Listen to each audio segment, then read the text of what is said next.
$1 Billion Brain by Len Dayton. Behind me, I heard a slow-moving car. It was a large Zis, a car used only by government officials. The driver flashed the lights and the car drew alongside. The door opened, blocking my forward movement. From the back seat, the voice of the colonel I'd seen in the subway said, "Won't you get in, English?" I got into the rear seat, and the colonel closed the door. There was a lot of cigar smoke. "So, we meet again, Colonel Stark," I said, like they say it in films. "Oleg." "So, we meet again, Oleg." "Yes." He gave an order to the driver, who switched off the car motor. "You are enjoying our Russian winter?" Stark stared at me. His head looked like that of a statue that someone had found and rolled home so that all the delicate parts had broken off.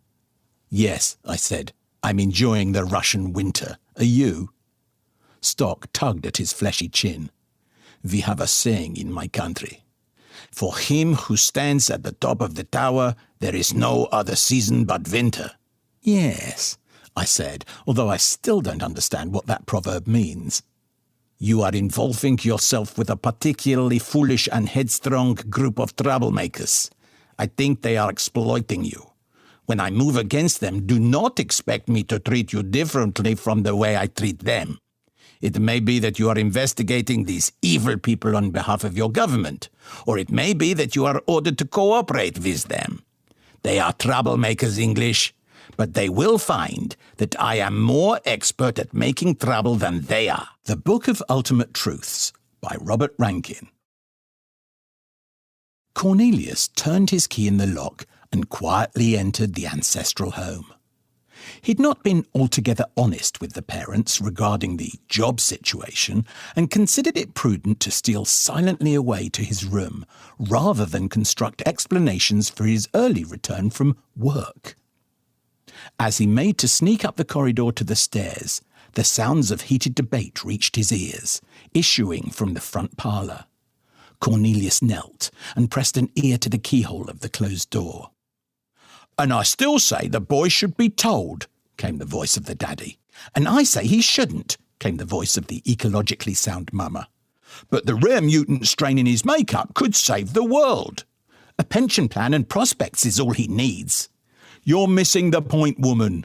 "Don't call me woman. You're the one wearing the wig. It's not a wig, it's a hair enhancement accessory. And those aren't your own bosoms, by the way. My bosoms play no part in this discussion. Nor does my bald spot. Your bald spot is indicative.